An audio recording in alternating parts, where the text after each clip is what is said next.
end the foreign military-supported intelligence sharing with Kyiv. Ukraine thinks that any deal like this would leave it vulnerable to future attack. Understandably, they feel this way. There's no indication that Putin has dropped any of his maximalist goals. Any deal must...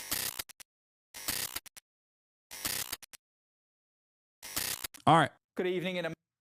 Putin, Adolf Putin with Donald Trump. Let's take a look at how that went on. A much trailed phone call between Donald Trump and Vladimir Putin. It seems a number of issues were discussed, but a ceasefire with Ukraine remains to be agreed. The White House says good progress was made, and a Kremlin official even said the world had become a much safer place today.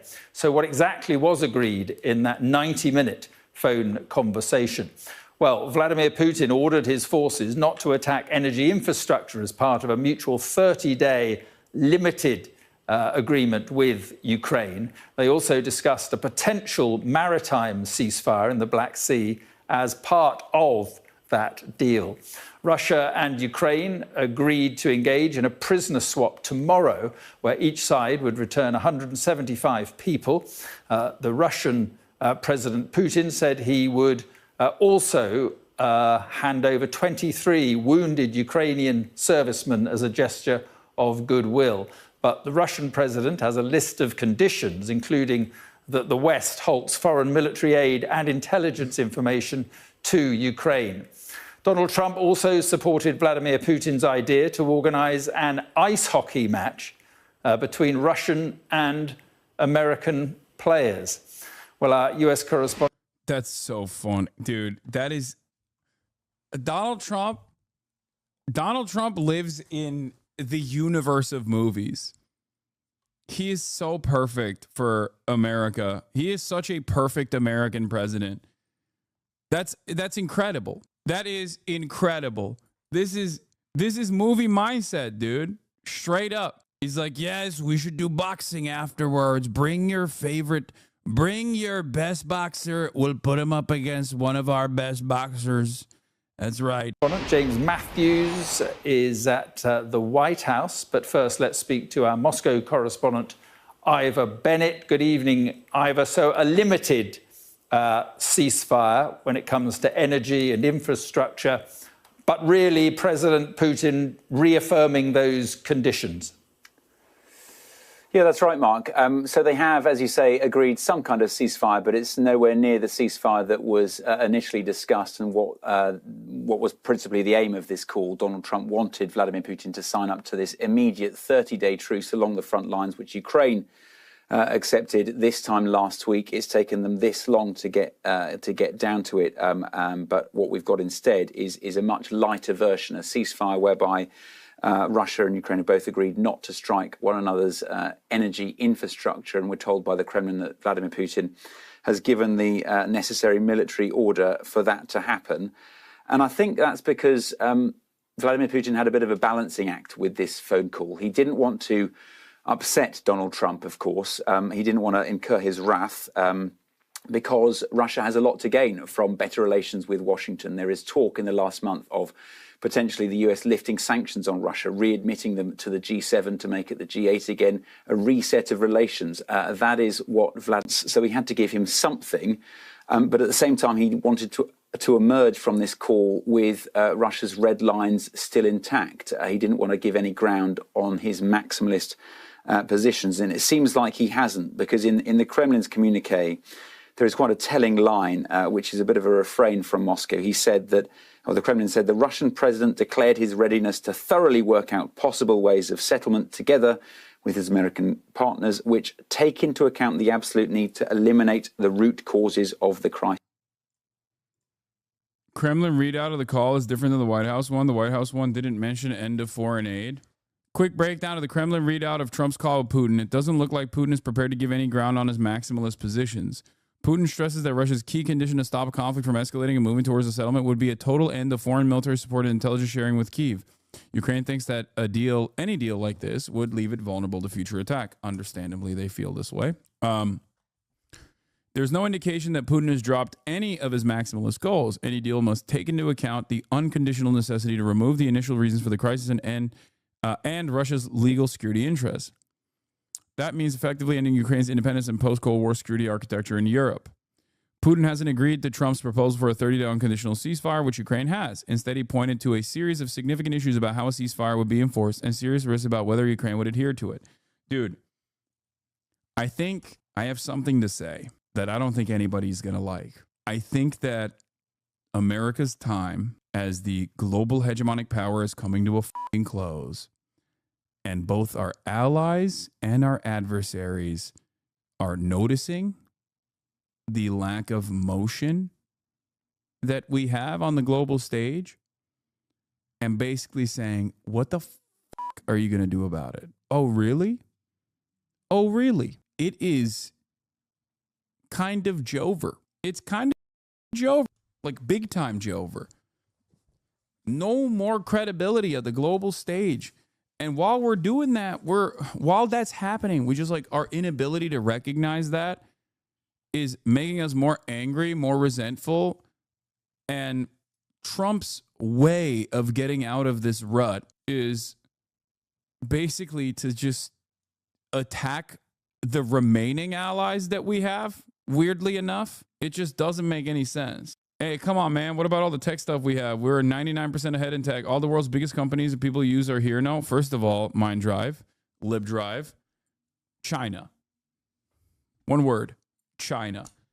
Secondly, even if we are dominating in the tech field, and we are certainly dominating in certain aspects of tech, like America's still an industry leader in key sectors. That's not wrong. It doesn't matter. It's no longer the singular hegemonic power player. That's simply what I'm talking about.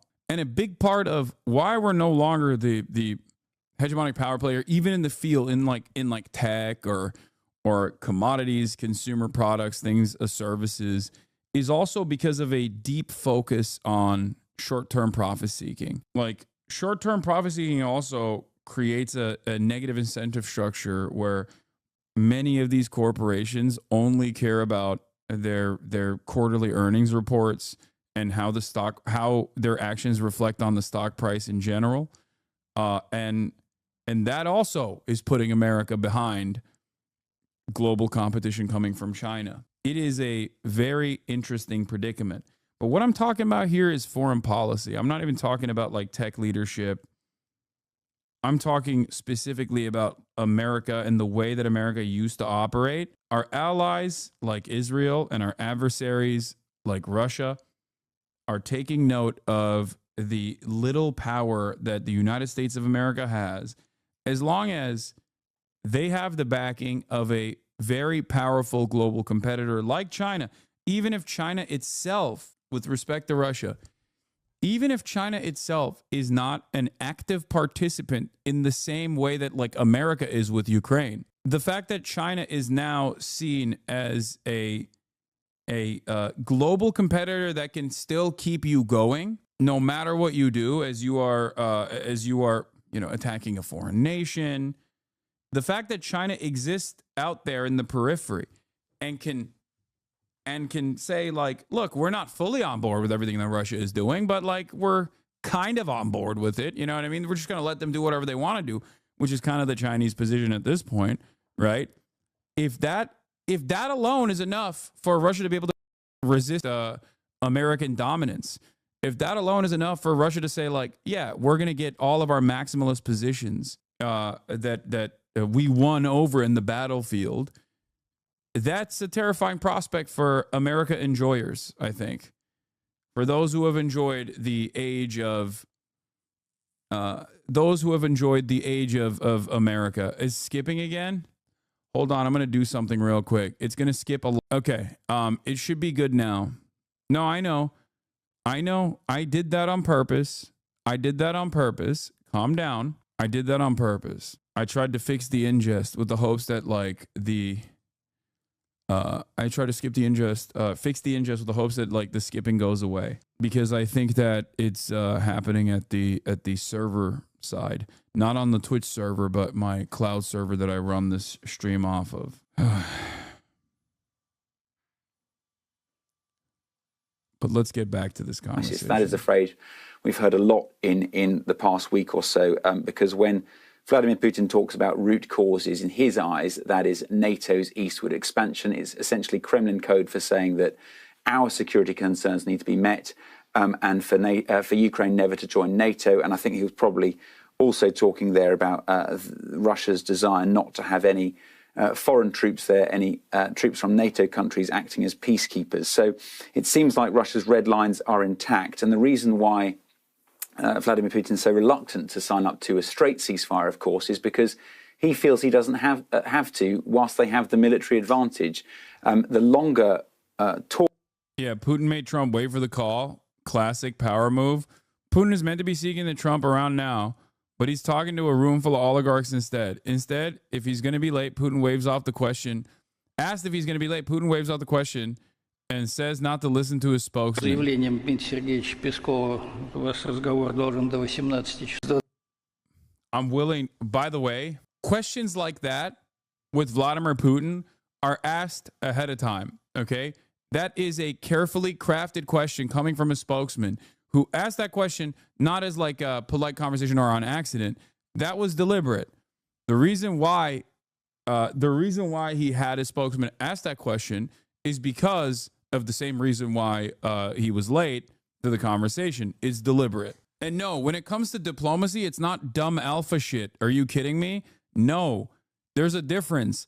Dumb alpha shit is entirely different when we're talking about global diplomacy. The reason why he's doing that is to say, I hold the cards, you don't, to Donald Trump. No, this is a part of diplomacy.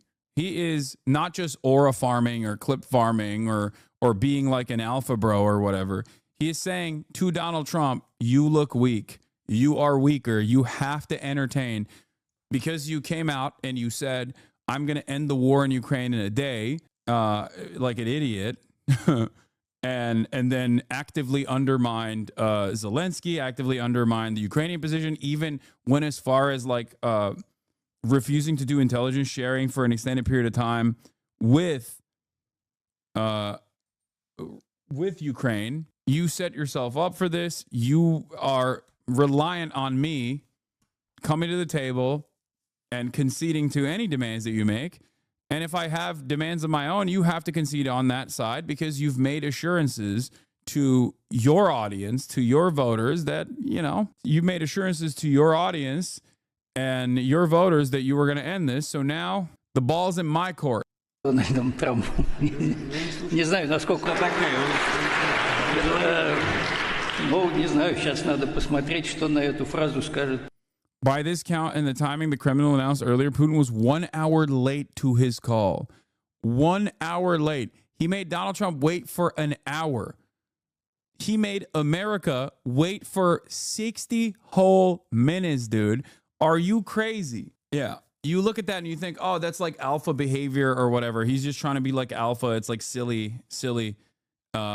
It's silliness. And in any other circumstance, you're right. In diplomacy, you're not right. Putin, let's continue. Putin did agree to Trump's proposal for a moratorium on strikes on energy infrastructure and a maritime security initiative in the Black Sea, but Ukraine and Russia have reached agreements on that before, even though they've broken down. Ukraine is just one topic amid Russia's broader goal of normalizing relations with the U.S. They discussed a broad spectrum of directions where the U.S. and Russia could cooperate further, including mutually beneficial partnership in economics and energy. Russia and the U.S. will work together on other issues like the Middle East. There will be joint efforts to stabilize the situation in crisis zones, as well as establishing cooperation on nuclear non-proliferation and global security. The U.S. and Russia are going to host hockey matches, the NHL and KHL players. That would do a lot to end Russia's sporting isolation after invading Ukraine. Incredible. He's getting bitched at. Straight up. Art of the deal, baby.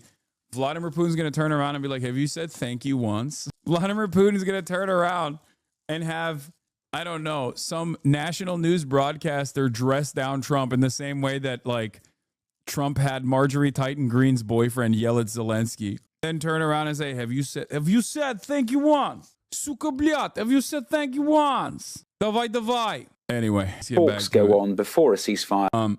White House readout says they agreed Iran should never have the ability to destroy Israel. Yeah, that's a dramatically different way to approach this Russia and U.S. will work together on issues like the Middle East. There will be joint efforts to stabilize the situation on nuclear non-proliferation. Okay? White House's attitude on that same conversation is, they said they would destroy Iran.